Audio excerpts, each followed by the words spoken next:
can you appreciate that maybe Shoma is uncomfortable with your sister being here today? What is she doing here? Babe, that's a lot of energy, babe. Let's just relax. Are you understanding what is going on? Your sister's at our therapy session, babe. Babe, I haven't seen you in a week.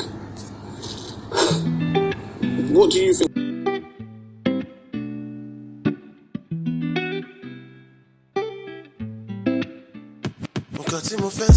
Serious gun, girl, you are the one for sure. I lose control when I am around you. Hey guys, and welcome to another episode of the Real Talk Fedcast Season 2 with Chidima. And today we're going to be doing a reaction video to what I just watched, Blue Therapy. Episode 6, the final episode. The season finale. Yes, Blue Therapy has come to an end. Should I say, unfortunately, because a lot of people are invested in Shoma and Paul's relationship and Jamal and Deborah's relationship. They are so invested that now that it has ended, they don't know what to do anymore. But anyways, I don't know. They said if you people want to know what happened at the end of Paul and of this episode, then you can go and pay £1, a busy €1 that they said people should pay. But me, I'm not paying any money. If the money that they're getting from YouTube, the paper that they have been stacking, they've been stacking up for like 6 episodes now. If the paper that they've been stacking is not enough, that they want us to go and pay €1, no, I'll be £1. I don't have to say it. I don't care. If you should go and watch, when you watch, come and tell me what happened to Paul and Choma and Jamal and Deborah. But then, let's do this reaction podcast. Yes. This episode was very touchy. It was I don't know. These people, they just have me contemplating, is it real? Is it fake? Is it acting? But if it's acting, the one I know, if it's acting, they should give Choma her Oscar. Like, if they don't give her Oscar award, if this thing is acting, we will fight. We will boycott the award. This girl, if it's acting, she has killed it. Even Paul and Deborah and Jamal, if it's acting, thumbs up to them, 100%. They played their roles well. But if it's not, then I don't know. But I know Dennis is acting, so that's what the director said. Dennis is acting. But if, I don't know, whatever.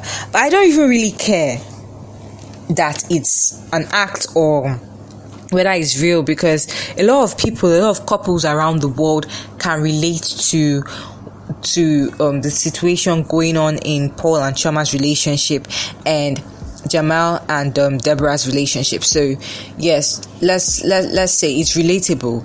So that first part, when this Blue Therapy started, this episode started, the part that had me a little bit shaky on whether it's an act or not is the fact that even from episode 5, the acting has started jumping out. If you notice, the acting has started to jump out. It's no longer in episode 1, episode 2. It was very smooth. Like it looked like real, But episode 5, it started feeling like the content is they're making sure to put a lot of content to make it spicy and all. Because why is the sister at the therapy? Why did they film the sister? If not because it's good content, it's going to make people curious, like it's going to make people talk and everything. I think that was where it had me. Like, I feel like the acting has started jumping out. The need to put out content there to make people talk and everything has started jumping out from episode 5 and episode 6. Yeah. So that was how Blue Therapy started today's episode. Paul's sister came over, and then Chama was asking her why is she here, and then Paul is asking her he hasn't seen her, like bunch of, you know how Paul is now. Paul is Paul. Moving on, let's talk about Jamal and Deborah. Jamal had us in the first round, like round of applause to him. Jamal had us in the first round because imagine us thinking, oh, Deborah is overreacting, Deborah is childish, Deborah is like we just hated Deborah, we're just cussing her out, we're just insulting her. Meanwhile, Jamal has been the one at fault. He's been gaslighting her, like he's been making her feel like she's crazy, making her look crazy. Meanwhile, she was right all this while. This is to say, women, your intuition, you see your intuition, don't take it for granted. Follow your heart. Whatever your intuition is telling you, it's what's happening. Because this man, they will make us seem crazy. I was saying it the other day when episode 5 came out, that if you're Nigerian, you will know that you know this girl Tonto DK, this lady Tonto DK, and her husband, her ex-husband, Churchill. So Tonto DK is an actress, and Churchill is a billionaire. And she started saying that he was sleeping with her friend, or someone that she used to call her friend, called Rosie. And the way this man portrayed her, because me, I even started thinking that, oh, this girl is doing drugs. Even the Rosie went to the media and said, God forbid I cannot sleep with Tonto's husband because I see him as a fatherly figure. Guess what?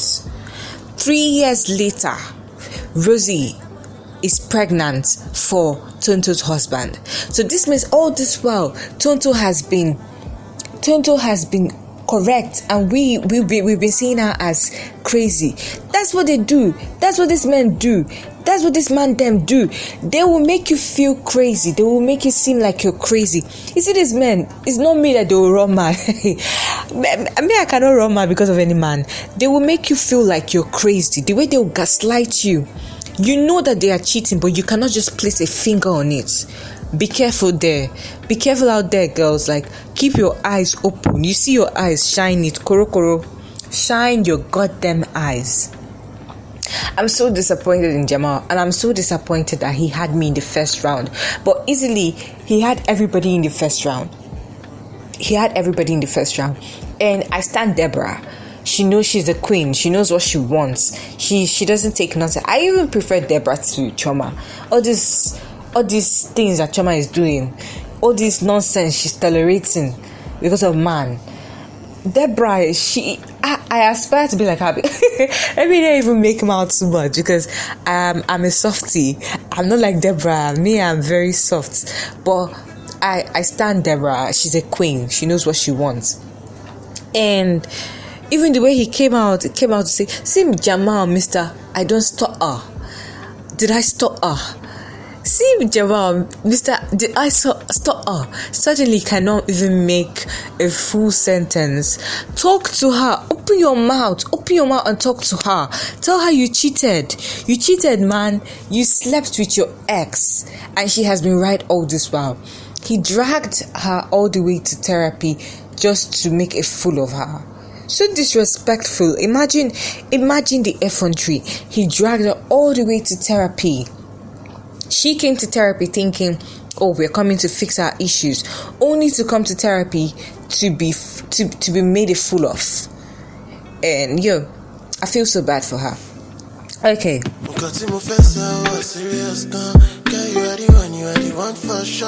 I lose control when I am around you. Okay, let's go back to Choma and Paul. Now, I really feel for Choma because I know where she's coming from. Especially when she brought up the abortion thing. Now I see everybody is saying, why is she still with him? Well, you can't blame her. She has her fears. She had an abortion and she doesn't know if she's going to have a kid. She has a fear of if she's going to eventually get pregnant in future, because in her family they find it difficult to get pregnant. Wait. Let me play it off for you guys. So I got pregnant. All right. Yeah, 8 months ago, and obviously I'm not pregnant now, so you can, So this is a very sensitive topic, and I have to be careful how I speak about it. Prior to this conversation or coming to therapy, myself and Paul have never spoken about it. It's almost been like a taboo in our house. We're here to resolve situations, and it's been hurting me, and I kind of want to get off my chest. Yes, I know that came out as like a shock to a lot of us that Chioma was pregnant, but it makes a lot of sense, because I kind of sensed it, like, why did she move in with him? I think because it was because of this like she was pregnant and all that was why she moved in with him. And look at Paul that has been saying that he's a provider. Paul said he's a provider, and then when she got pregnant and told him that, yo, look, I'm pregnant, Mr. Provider shied away from providing, shied away from being the family man, being the husband material, and told her to get an abortion. And God, this Paul, did you guys hear where Paul said 7 to 8 rounds? Like, this man would do anything to just put himself in the light. So, as Trevor said, a good few months ago, basically it was a drunken night. We were both drinking irresponsibly. Things got very steamy very quickly, and things happened that night that basically haven't happened before. So, without going into too much detail, I'm talking maybe like 7 to 8 rounds. If your love ever leave me,